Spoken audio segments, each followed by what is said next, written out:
All right, we are recording. Let me share my screen.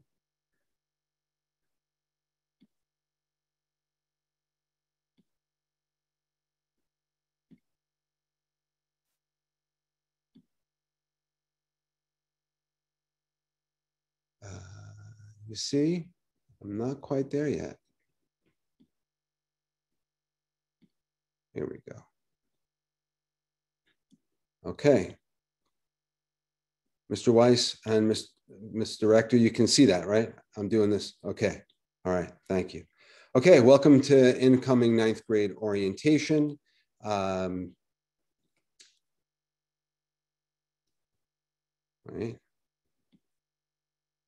Okay. The agenda is as follows.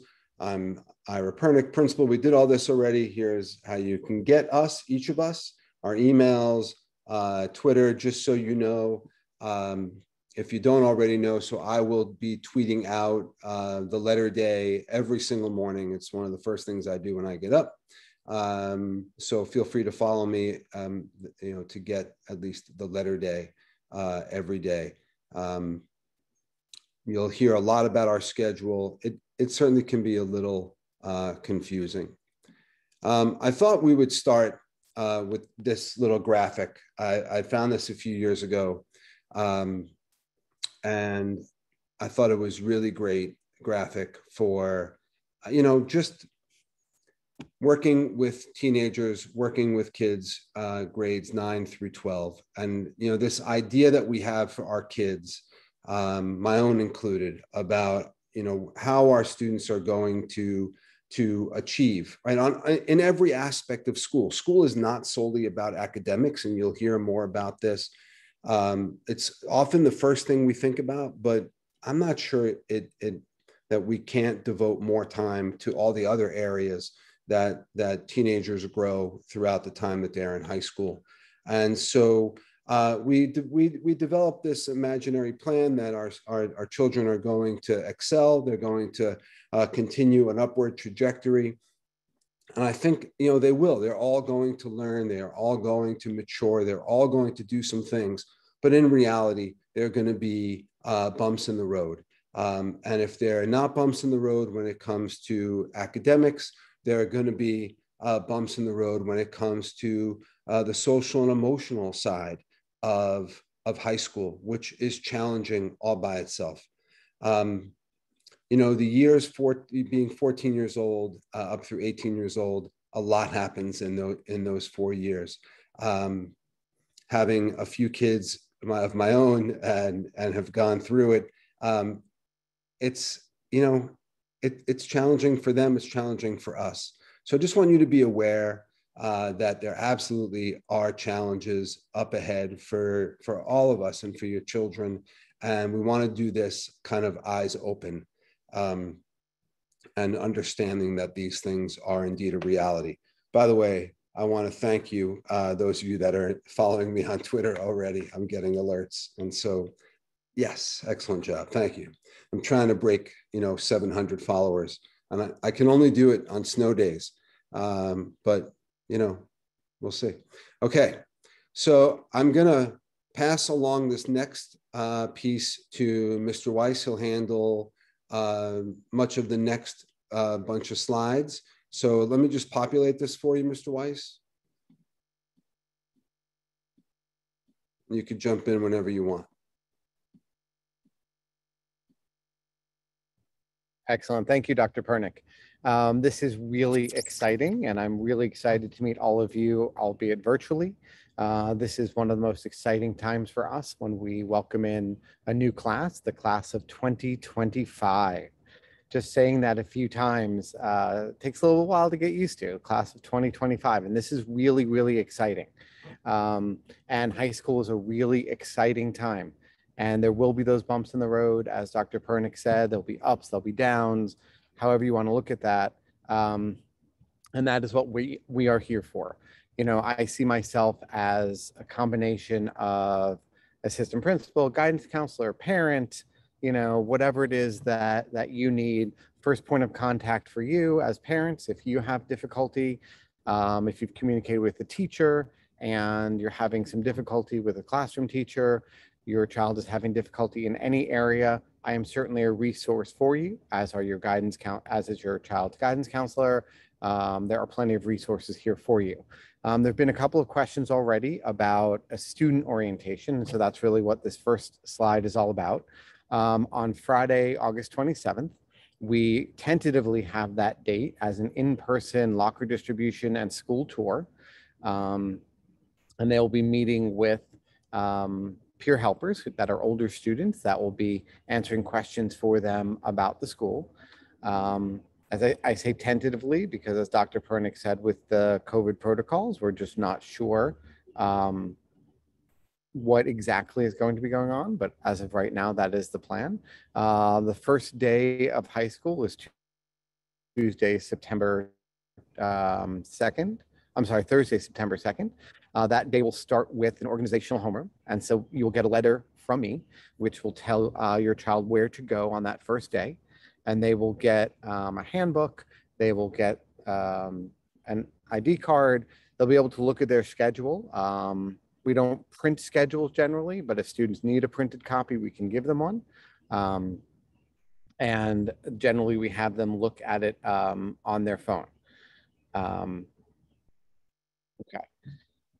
So there's a question here about locker distribution and orientation being in the same day as Portet tryouts. There should not be a time conflict for that. We've worked out those details with our athletic director. So students will also be excused from practices if there's a practice that day. Generally, the locker distribution school tour is about 10 o'clock in the morning, and I believe the Portet tryouts start around noon. So there should not be a conflict for that. Question is, if the child is not available on that day, can they do a tour and get their locker another day? They can certainly get their locker another day. They can contact my office. And one of the most important people over your next 4 years will be my amazing clerical. Her name is Ms. Bonnie Lane.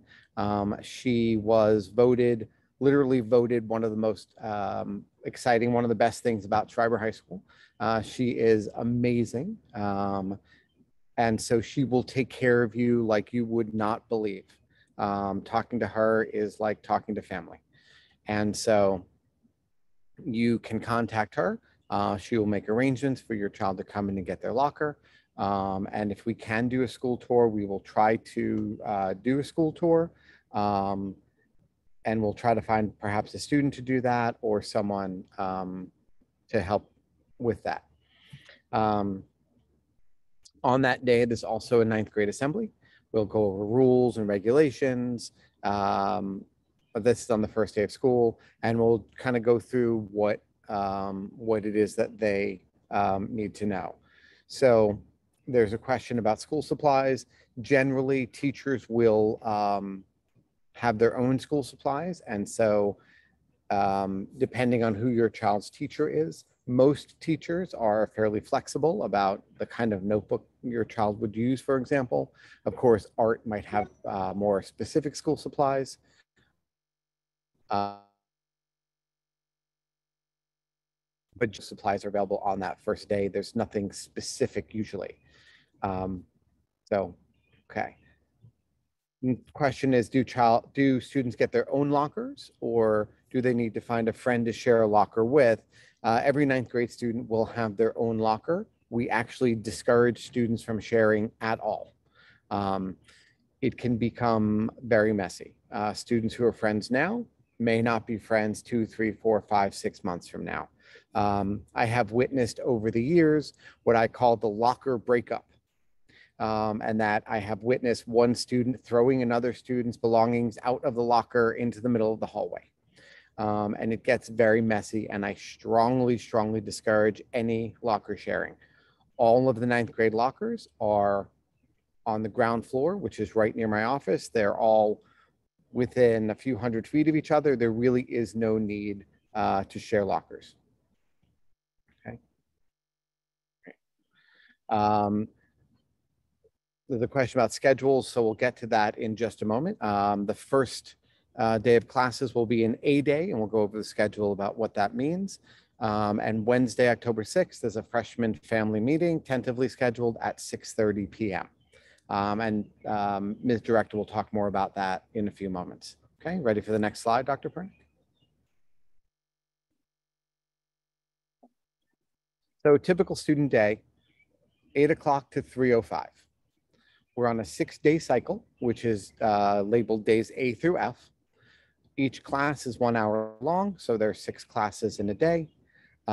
Every student has a half hour for lunch, and so it is possible for students to take 9 courses in their day. Many students don't take that number of courses, but it is possible to do that. Okay, next slide. This is a blank schedule, but it just gives you a feel for what it looks like. You see the days A through F down the left-hand side. Across the top, periods 1, 2, 3, 1, 3, 2, 4, 1, 4, 2, 5, and 6.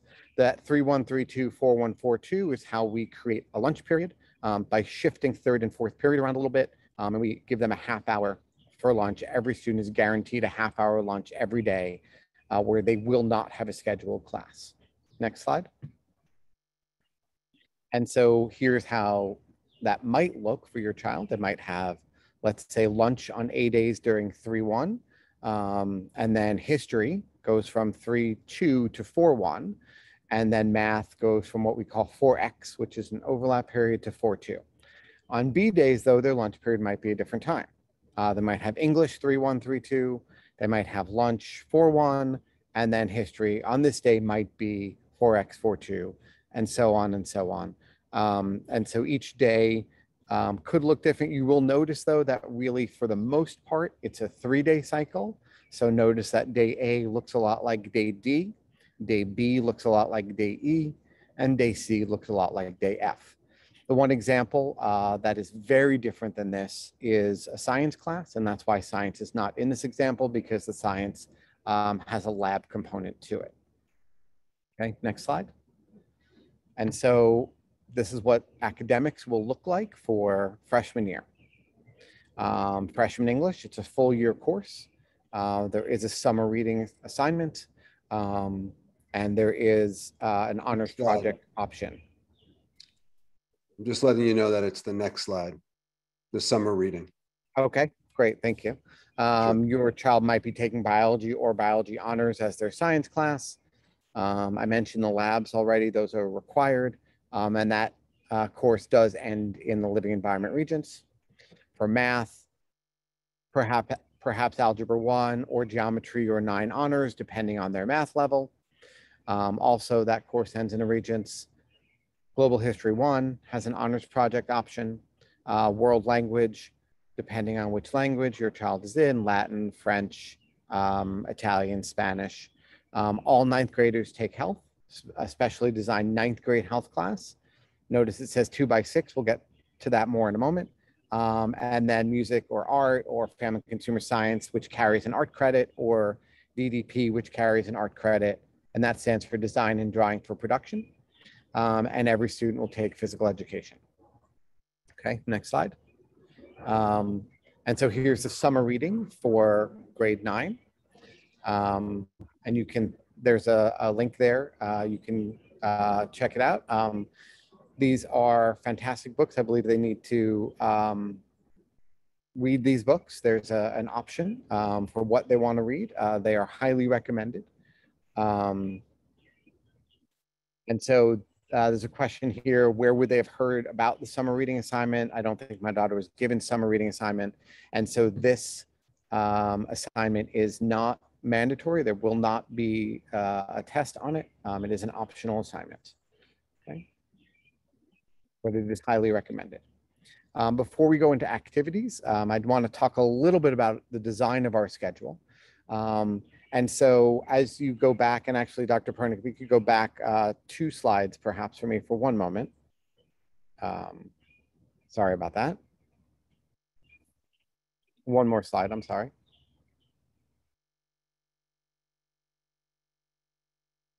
That one, okay. So you'll notice that every class does not meet every day. And so when we look at this history class, you see it listed 4 times out of 6 days in the cycle. That is not an accident. The same thing for English, the same thing for math. And so your typical class meets 4 times in the 6-day cycle. That gives students more time to do homework. It allows us to have longer classes, longer discussions. Physical education and health will meet 2 times in a 6-day cycle. So basically once every 3rd day. And science will have an extra class built in there so that there are 5 meetings in a 6-day cycle. The vast majority of courses are 4 days. But again, the science class is 5 and phys ed and health are twice. So if you're asking your child, well, how come you don't have any history homework tonight? Well, maybe they didn't have history that day. So I just wanted to clarify that. Okay. Great. So now talking about students getting their schedules before the first day, that's the question. And so a few days before the school year opens, we will send out an email notifying everyone that schedules are available for viewing on the Aspen portal. This is the same Aspen portal that you had access to as a Weber parent and that your child had access to as a Weber student. The schedules, however, will only be available on the student portal. So the student will log in once the school year starts. They will be available on the parent portal. But for those few days before the school year starts, as they're being set up, they're only available on the student portal, meaning they need to use their login to have access to the schedule.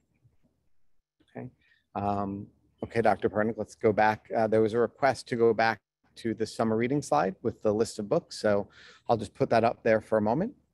I have heard amazing things from the students about all of these books.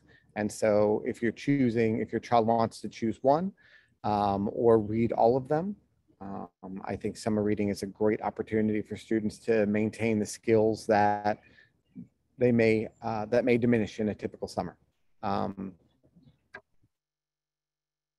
There's a question for new students about when they get a login if they're new to the district. This is a great question. And so if your child has already met with a guidance counselor, they will already have a schedule and they should have received their login information. Most of the time, new students will meet with guidance counselors in the week before school opens.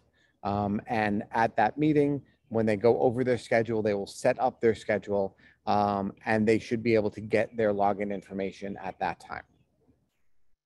Okay. Next question is if there's a problem with the schedule, is there time to fix that? And so once those schedules are live on the portal, you can contact your child's guidance counselor and they can work out whatever they need to in terms of those schedules. And then students have a few weeks into the school year to see if they need to make a change in their courses. Okay, next slide. Question that just came in. Do all students meet with a guidance counselor prior to school? The answer is no, not necessarily. Most students met with their Weber guidance counselor in the winter or spring where they planned out their courses. And so they only need to meet with the guidance counselor now or even email them or contact them if they need a schedule change. Once the school year starts, they will be meeting with their guidance counselor. Okay. Great. One of the things we highly encourage is for students to get involved in the Schreiber community. So here's a list of some activities for freshman year. You know, when I was going to college more than a few years ago, there used to be this term that got thrown around called the well-rounded student. And a lot of us have that in our heads. That is not what, that's not the word anymore. Now the phrases I've heard are angular students, pointed students. And so what is more interesting is when a student can figure out what it is they like to do and pursue that. And so If your child is an athlete and likes to play sports, great, go for it. Have fun and don't feel like, in addition to athletics, I have to do 92 different clubs, right? Focus on the thing you love and do that thing. And I would say the same thing for all of the extracurricular activities. If you want to be super involved in student council, go for student council or key club or theater program. You know, the music programs we have. There are competitive teams like the chess club, mathletes. There are some social clubs. Those are all fantastic ways to get involved. Um, what I tell students all the time is that the best way to meet students or meet friends that are like you is to do things that you like to do, and you will find people who do the things you like to do also. And that tends to be a really good match. I know lifelong friends that have come out of so many of the different programs that we've had. There's a question about the schedule for extracurriculars and clubs and when that comes out. So we will have a club fair, either live or virtual, depending with COVID protocols and all of that, where students will receive more information about the club fair, about the clubs and the activities. The dates for team tryouts, the best answer for that was one of the questions, is to contact the athletic department. Nick Schwartreiser, I'm still getting used to saying his name, Schwartreiser. I don't say it very well, I apologize. And he will be able to answer your questions about the dates for the tryouts. The club and activity lists will be available to all students at the club fair and in Ms. Anisis's office, who is our assistant principal that works with clubs and activities. So there's a question about planners. We do supply planners to all of the students. In the front of the planner, there's a student handbook. And then there's a planner. They are the small ones though. And so some students like the full page size, 8.5 by 11. Some students like to do their planning on their phone. And so it really depends on what your child's style is as far as planners are concerned. Okay. The last point on this slide is about something called academic eligibility. This is different than at Weber, and I have found this to be different than a lot of other schools. In order to participate in clubs and activities, we ask that students maintain strong academics. What does this mean? This means that if a student fails 2 or more courses in a quarter, they are not eligible to participate in activities or sports for the following quarter. That includes entering freshman year. And so 4th quarter, and this is not their final grade, 4th quarter of 8th grade, if a child failed 2 or more courses, they are not eligible to participate in sports or any extracurricular activities for the 1st quarter of this year. Now, if your child is in that situation, they can ask for an appeal, and their appeal would then be considered. And the way they would do that appeal is they would contact my office, and they would ask for an appeal. And I would walk them through the steps required. They need to write to me about why they believe they should be granted an appeal, why they should become eligible even though they're not. And then I will meet with them either live or virtually, and we would discuss what the outcome of that would be. Okay. I encourage anyone who's in that position and wants to participate to pursue that just by simply contacting me. Okay, next slide. Thank you. Okay, so as you saw with our schedule, which has the 6 periods a day, 6 days a week, every student has that built-in time for lunch. Very often, their teachers will be free during that same time. That is built-in time for extra help. That is also time to go to the library, sit in a circle, go to the cafeteria, most students also have a few free periods built into their day. So unlike Weber, students are not 100% scheduled. If they don't have a class, there's no study hall. It is unstructured time. And so we ask them to structure it for themselves. Students that are very efficient can sometimes come home with no homework if they've had 1 or 2 free periods in the day. They might spend time with their guidance counselor. They might visit with their teachers. Of course, they can hang out with their friends. Everybody needs that time to connect with people. You'll see here on this list, it says serve assigned time in the ALC. And so the ALC, our Alternative Learning Center, is a place where students might go if perhaps they were late to class. Their teacher might assign them some time in the Alternative Learning Center to make up that time that they were late. There might be some other reasons as well, if they were on their cell phone in class, if they were misbehaving in some way or another, they might be assigned time in the Alternative Learning Center. Okay. Next slide.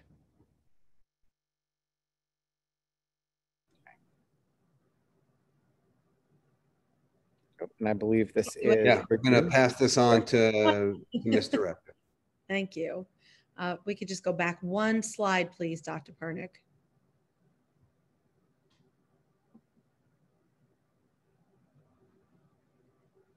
Thank you, everybody. Okay. Thank you, Mr. Weiss. Thank you, Dr. Pernick. As Dr. Pernick mentioned a few moments ago, academics are certainly extremely important at Schreiber. We know that that's the cornerstone of what your students will be looking at.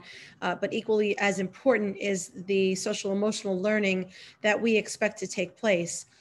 We know that our students' mental health has been significantly impacted by the events of the last year and a half. This afternoon, I attended a webinar hosted by the American School Counselor Association, and they made a statement urging schools to think through an approach to support students' return to school.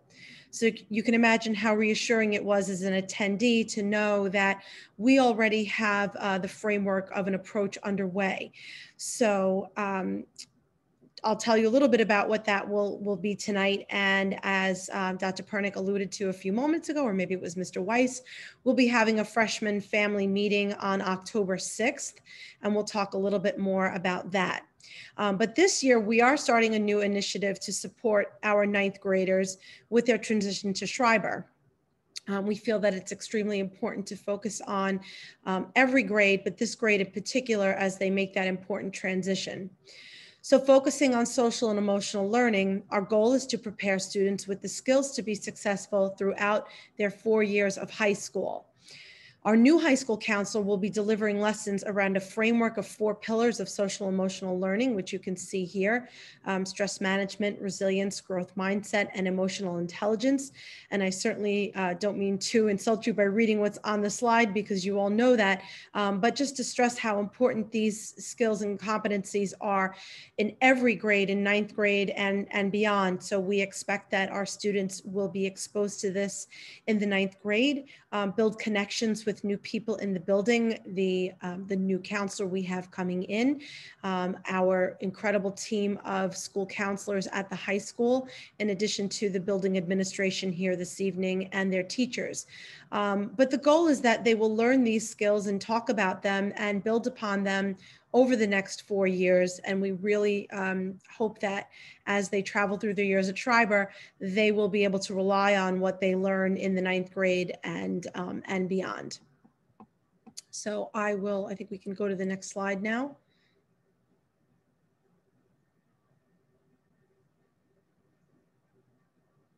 Okay, so we also coordinate freshman groups that are facilitated by our peer helpers. They do such an incredible job. This is a group of students who volunteer to work with our freshmen. The entire program is coordinated by one of our fantastic school counselors. And I've seen the lessons. I think the lessons are fun. They're relevant. And, you know, there's really no better way, I think, for the students to learn and discuss than by a group made of their own peers. So this is a very popular program that we're excited to run again this year. This will be on student schedules for the first quarter. There will be discussion topics that will get the students to really think and engage with each other. And I'm sorry if some of this is okay. And the transition to high school, that's really our biggest focus right now. And again, that freshman meeting that we will be having in October, that's going to be the focus. We really, we can't impress upon you enough that, and the students that this is a critical and important and fun and exciting time for them. They will blink and you will blink and it will pass quickly. So that is our goal, to provide a strong foundation for them as they onboard into Schreiber. I'll pass it back to Mr. Weiss. Excellent. Oh, I think we jumped ahead. There we go. Okay, so one of the most common reasons that parents contact my office is about attendance. And so if your child is not going to be in school, going to be late to school, needs to be picked up early, needs to miss a class for any reason, you contact my office. A decision will be made if that class absence is an excused absence or an unexcused absence. These are defined by the state of New York. And so things like a doctor's appointment, being sick, a college visit for older students, those are excused absences. Things that are unexcused, oversleeping, you know, just couldn't get here on time, you know, those sorts of things, going on vacation, those are unexcused absences. And so as you see here, an excused absence can be made up and an unexcused absence cannot be made up. And so if there's an exam that day, that exam cannot be made up. The reason this is important is that the school district has what we call the 85% rule. And what that means is very simply stated, a student must be in attendance for 85% of a course in order to receive credit for that course. Any excused absence can be made up, and so should be made up as soon as possible. What making up that class looks like will be different for every class. In phys ed, for example, in order to make up a class, your child will physically go to another class, attend a separate class, and make up an additional physical education class. In English, they're not going to go to another English class, but they might meet with their teacher. Their teacher might give them an assignment. There will be things that can be made up. And so both the content of the class and the time of the class needs to be made up. And this is really important.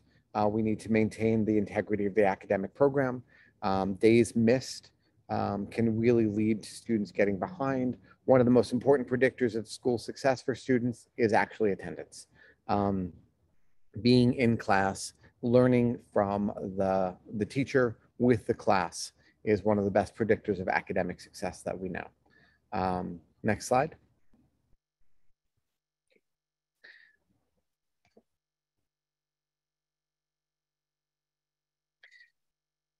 There are two separate kinds of attendance that we do. We do period by period attendance, and then we do official attendance. And the official attendance, which is their first period attendance, is what is actually recorded and sent to the state of New York as the child's daily attendance. And so sometimes your child might not have a first period class. If they do not have a first period class, they'll come down to my office. There will be a list for them and they will sign their name next to their pre-printed name so that we know that they were here. We ask that they sign in by the end of first period. They don't have to be here at 8:05 if they don't have a first period class, but we do ask them to sign in by 9:05. If your child comes late to school, they would come to my office and sign in. However, signing in itself is not an excuse. Your child telling us they had a doctor's appointment does not excuse it. We need to hear from the parent that child had a doctor's appointment. We prefer a doctor's note, a note from the doctor's office that said, you know, name of child had a doctor's appointment today. And the same thing if your child is signing out. We prefer a doctor's note to come the next day, and a phone call from the parent to let us know that your child is signing out. We do have security on campus, and they will not let them go without a pass from my office saying that it's okay for them to leave. So they need to come in and sign out before they can leave. And again, we need a call from a parent to verify that. If your child decides to not attend class for some reason, they want to hang out with their friends, they don't feel like going, whatever that might be, we consider that to be a cut. And if a child cuts class, they will receive a day of after-school detention. The classes are an hour long, detention is an hour and a half. And so that's done intentionally to discourage class cutting. There's a question from an attendee, what is Dr. Pernick's email? It is posted someplace, but the email is ipernick@portnet.org. And that is all of our emails. My email is cweiss@portnet.org. Ms. Director is ldirector@portnet.org. That is the pattern that we follow. Okay. Next slide, Dr. Pernick. Oh, there it says oversleeping is a cut. It is not an excused absence, and your child may receive detention for that.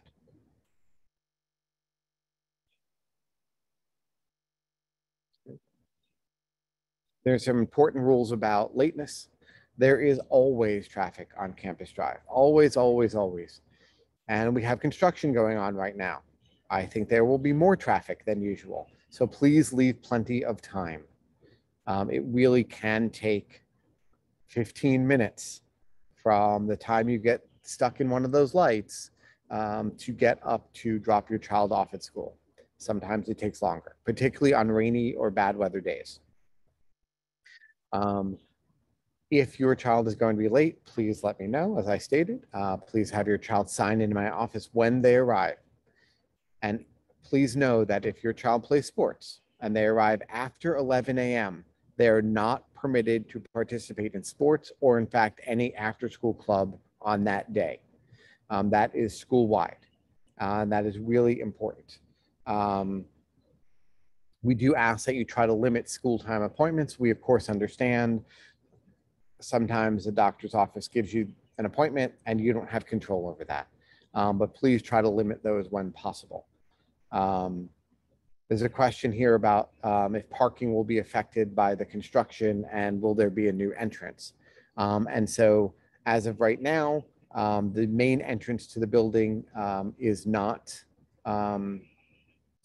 available. It's under construction, and there will be a specific entrance for the 9th grade. I believe the 9th graders will be entering through the cafeteria. If you're familiar with the building, there's a curve in front of the cafeteria, which is the cafeteria windows, and there's a door just past that curve on the tennis court side of that curve, and that's where the entrance will be for the 9th graders for this school year. Great.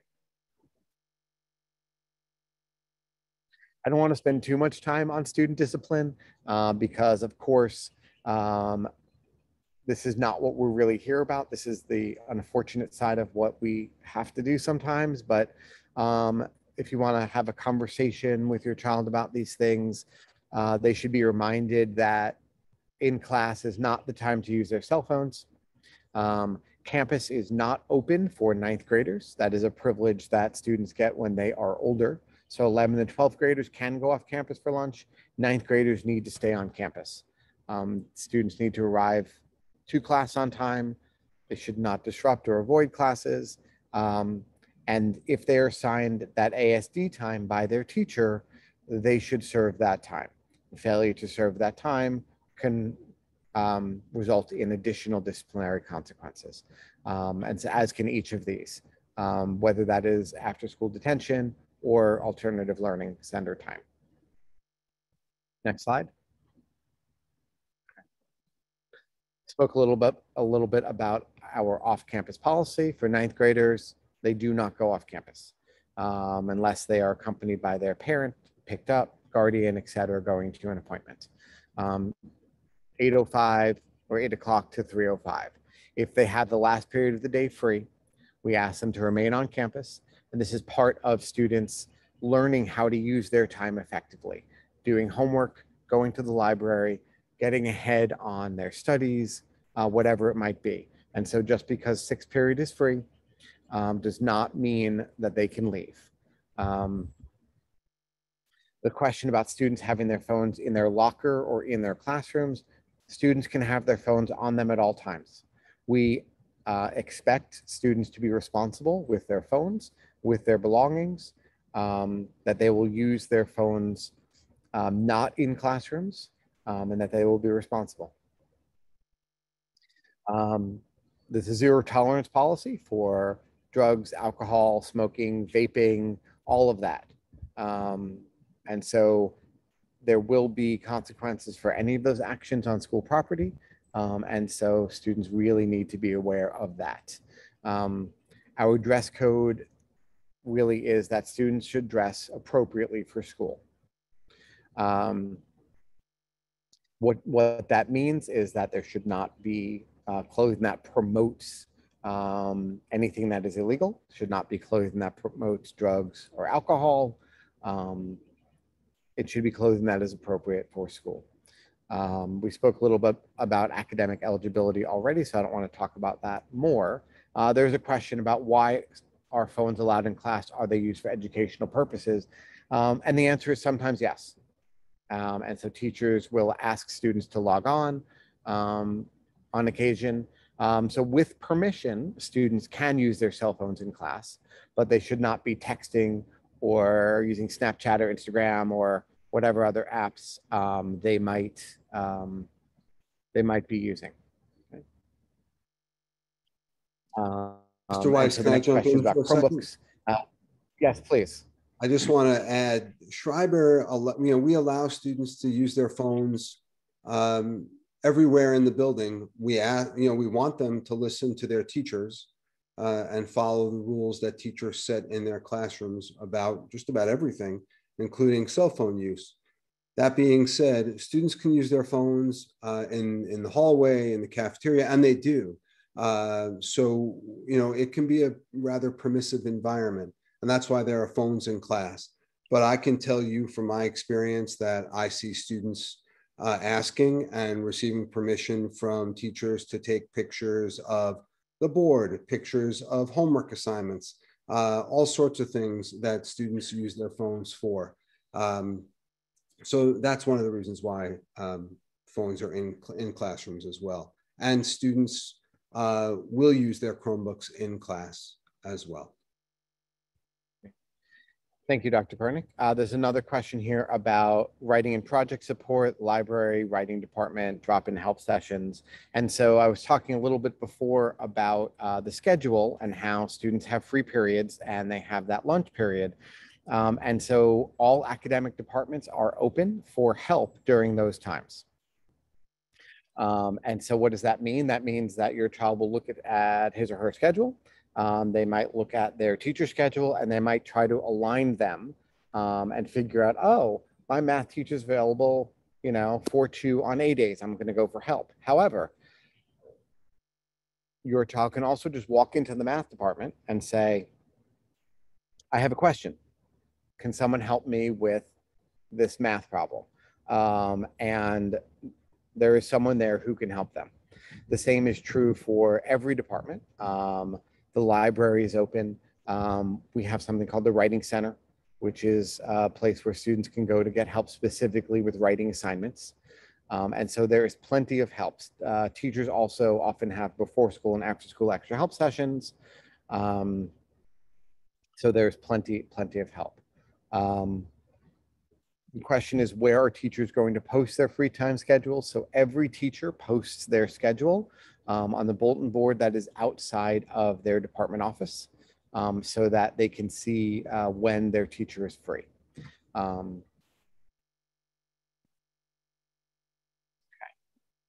Great. Okay. Next slide, Dr. Pernick. Okay, so here is my contact information. Someone asked about the 4-year progression. So the design of our school is that I will be with your child from 9th grade through 10th grade, 11th grade through graduation. And so that is why I am really the first point of contact. My office is right next to the 9th grade health office, 9th grade health room. That's between rooms 9 and 11. You can see my contact information there. And so there's a question about teachers posting schedules in Aspen or online also. Most teachers also do post their schedules in their Google Classrooms. Aspen doesn't really have a space for them to post, but usually their Google Classrooms do allow them to post their schedules. Okay.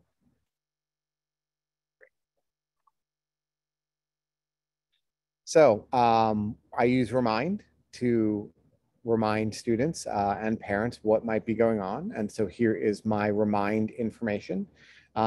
If you've never used Remind, you can simply text at PDS 2025 to 81010. Or you can open a browser on your phone and go to rmd.at/PDS 2025, and it'll give you instructions on how to join my Remind. Your children may already have Remind apps from their various teachers. You may have them from previous schools. It is a great way to stay informed about what is going on, specifically for the class of 2025. Okay, thank you, Mr. Weiss, and thank you, Ms. Director. That's our last slide. I have a couple of thoughts. I'm going to leave this one up. This will not be the only time that this information will be sent out. There'll be information sent out right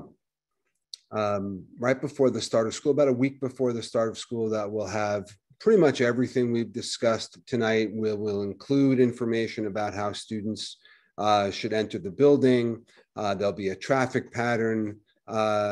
This will come in one big email, and then we'll send out hard copy letters to anybody who needs it.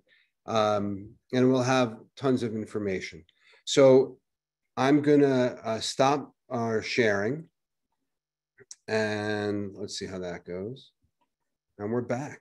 Okay, so there's a lot of information, and I do appreciate that high school can appear and feel, especially right now in its abstract form, overwhelming, complicated, daunting, all sorts of, I think, appropriate feelings.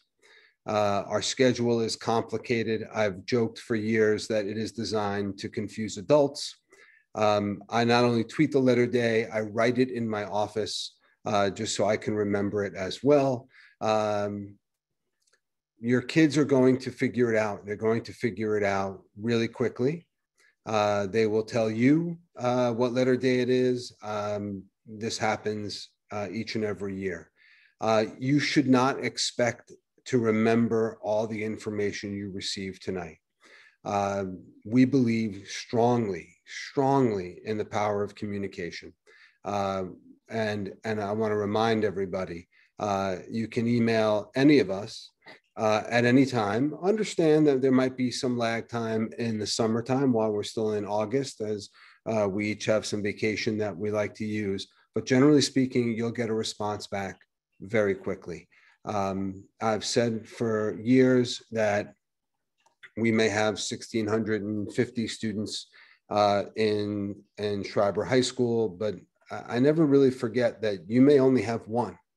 And so, you know, what you might think is a small question, if it's keeping you up at night, it isn't small. And I want you to reach out to us so that we can get you an answer. I think that's really important for us. So ask a lot of questions, learn everything you can, join the HSA, please join the HSA. I have found for also years that really often the best answers are from parents who have been through this before. And so any opportunity to connect you to other parents in the HSA will absolutely be a great connector. On that note, I host twice a month what we've called Coffee with the Principal. This last year, it's been Zoom with the principal. And so you know, we're going to continue having meetings. They may be a combination of in-person and Zoom. They may only be Zoom, who knows? But those meetings are good to attend as well. And so I hope you can. I'll do a few of those in the evening throughout the year as well, because I understand that everybody cannot attend during the school day. But the idea is the more we communicate, formal questions, informal conversations, the more everybody will learn about Schreiber. I know there are questions in the queue. Mr. Weiss, you want to answer some of those? So the first question is, should the students join the same remind? And the answer is yes. And so I will give them that remind information. It'll be posted outside of my office. The remind is for parents and students alike. It is for us to just get information out as quickly as possible. The next question is, when do kids find out their guidance counselor? And so when the schedules are live on the portal, they will be able to see the name of their guidance counselor will be there as well. Okay. Those seem to be the only questions that were open. I think we have no other questions for the time being. And so I want to, again, just remind everybody, there's too much information to handle. You know, if you have a problem, please communicate with us. Communicate with Mr. Weiss's office. He has said over and over again, and we do this every year, and we encourage, tell us what's going on, talk to us, let us work with you. Schreiber can feel big, but we can work together to help it feel small and individual. When a schedule is going to be live, Mr. Weiss? I don't have the date in front of me, but generally it is the week before school opens. So if school opens on the Thursday, they might, I actually would have to check, but it might actually be that Monday. It's usually be open on like a Tuesday, and it's the week before. So it might actually be the Monday prior to school opening, or potentially the Friday before. Thank you, Mr. Weiss. I know that there's a question about extracurricular and after-school activities. That information usually comes out right at the start of school. Some of this, we're still figuring out how to get that information into the hands of kids. Over the years, we've had club fairs. We're not quite sure where we stand on having those sorts of events, you know, while we're still dealing with COVID. So we'll have information, and we will get that information out as soon as we possibly can. I am going to stop recording. Actually, you know what? Even before we do that, let me just say thank you to all of you for joining us tonight. We will get this recording out to everybody else as soon as we possibly can. I have a question here. I don't know about makeup days for tryouts. I recommend reaching out to the athletic director, Mr. Schratweiser. He can answer those questions. And students can bring their own computers. Just please understand that we cannot provide technical support for anything other than district issued Chromebooks. Right. So we have had bring your own device policy. That a little bit. I want to add on to that a little bit, Dr. Pernick. We have had issues in the past with students using their laptop and not being able to access certain pieces of information, whether it's something about their connection isn't working, and they might miss out on what's happened in class, where if there's a Chromebook, we can be on that right away. If it's one of our devices, we can just really take care of it. And there's no time lost at all. Okay.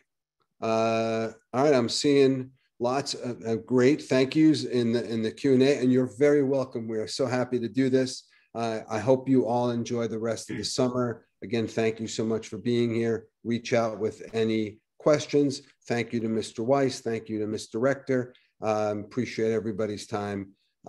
Enjoy the rest of your summer. Thanks. Bye-bye, everybody.